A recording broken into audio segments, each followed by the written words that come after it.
You know that feeling when you've poured literally hundreds of hours into an MMO, grinding for wealth, only to log in a year later and realize your massive fortune can barely buy a basic healing potion? Yeah, it's the worst. Well, welcome to this explainer. Today, we're going to break down exactly how the Immortal Realm builds a player-driven economy where your time and effort actually retain real value. They've managed to achieve something that most modern games simply cannot figure out. So let's start with the universal problem in gaming: hyperinflation. In most games, monsters just endlessly print money, right? And players have absolutely nothing meaningful to spend it on. Eventually, the money supply explodes, prices skyrocket, and your hard-earned savings become totally worthless. Today, we're looking at how the Immortal Realm tackles this head-on, creating a really durable ecosystem for crafters, fighters, and traders alike. All right, Section 1, the engine, sources, and sinks. Let's take a look at the macroeconomic flow and see how this all works. Okay, so where does the gold actually come from? Well, money enters the world primarily through effort. Monsters drop gold that scales by their tier and the zone you're in, completely following classic vanilla rates. Now, if you're a new character, you're going to earn somewhat modestly because the early curve is deliberately kind of tight. It makes finding gold feel deeply meaningful rather than just having it handed to you right out of the gate.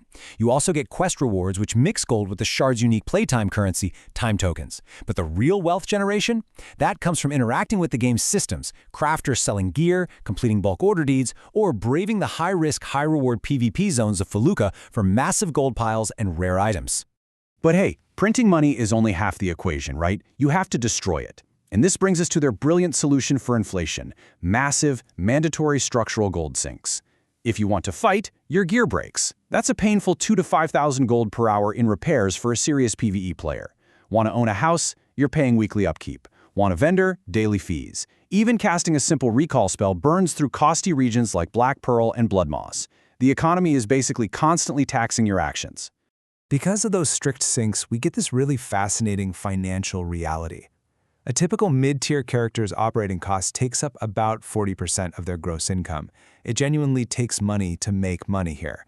But that leaves the remaining 60% to accumulate as genuine, uninflated wealth that you can use for savings, brand new gear, or big luxury purchases.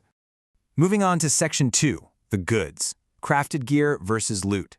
Because let's face it, a healthy economy absolutely needs a reason for players to trade. Now this answers a gamer's immediate question: why on earth should I craft if bosses just drop better loot anyway? Well, here, they don't. Crafted gear and loot drops are actually parallel paths. Top-tier runic crafted items are fiercely competitive because their supply is heavily gated. You need throttled tools and rare materials that are completely exclusive to those dangerous PvP zones we mentioned earlier. Because getting those materials carries real risk, a master-crafted runic sword often outright outperforms random dungeon drops. This means crafters will always have customers. Section 3, the bazaar, modernizing the marketplace. You've got the gold, you've got the goods, so how do you actually go about buying them? At its core, the Shard preserves this beautifully nostalgic classic system. You own a house, you place an NPC vendor right on your front porch, you stock it with items, and you set your own prices. It is fantastic for immersion. But traditionally, this system had a massive flaw. Buyers literally had to physically run from house to house to check inventory. That heavily favored players who owned prime real estate right outside busy towns. If your house was hidden out in the woods somewhere, you were making zero sales.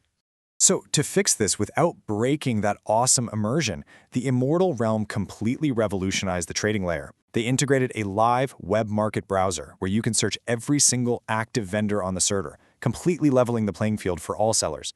Add in a web auction house for those high-value, ultra-rare items and a trade Discord for building your personal reputation, and you end up with an economy that moves significantly more gold per day. Why? Because sellers are finally competing on price rather than just relying on their physical house location. Okay, Section 4, the symbiosis, the Felucca trammel loop. This right here is the beating heart of the community structure. The crucial point to understand is how the high-risk PvP zone, Felucca, and the safe PvE zone, Trammel, absolutely need each other to survive. It's this gorgeous, self-sustaining five-part cycle. Felucca's high-risk environment produces exclusive, high-margin materials. Think Fel iron and draconic scales. The safe zone Trammel crafters desperately need those exact materials for their top-tier recipes. So the daring Felucca farmers sell their raw goods to the crafters.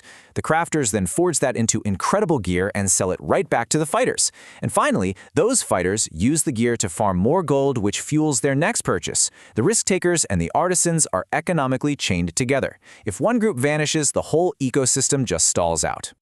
Section 5. True stability. Beating game inflation. Let's zoom back out for a second to understand how all these combined mechanics secure your purchasing power over the long haul. So why doesn't this economy just inflate anyway? Well, because it is fiercely anchored. We already talked about those relentless gold sinks draining the excess cash out of the system. But equally important, there are absolutely no store-bought gold injections. You cannot pull out your real-world credit card and just buy gold from the developers. The supply curve is 100% play-driven. Add to that some really strict anti-cheat measures that aggressively ban scripting and exploiters, plus the fact that crafted item prices are anchored by the literal blood, sweat, and risk of gathering materials. The result of all these careful design choices is a number that is frankly staggering for an MMO. 1 million gold. On the Immortal Realm, 1 million gold earned today is worth roughly 1 million gold a whole year from now. Seriously, your wealth does not evaporate and your time is actually respected. Finally, Section 6, the player journey, your economic roadmap. How do you, the player, pragmatically plug into this massive economic engine and start building your own wealth? The developers outline a very clear, proven roadmap for your first 3 months. For the first 2 weeks, don't even worry about getting rich. Just focus on progressing your combat or crafting skills and sell whatever incidental loot you find to NPC vendors. By weeks 3 and 4, pick a lane. Maybe it's dungeon farming, maybe it's mining, and introduce yourself in the trade Discord. By your second month, you should have enough capital to place a small house and set up your very first vendor. And by month 3, you are a fully established part of the economy.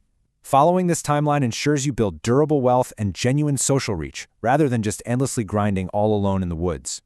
The Immortal Realm isn't just offering you another game. It's offering you a living, breathing economy, where every single transaction matters and your choices carry real weight. In a world where your time is finally respected and your virtual wealth actually lasts, which path will you choose to build your empire?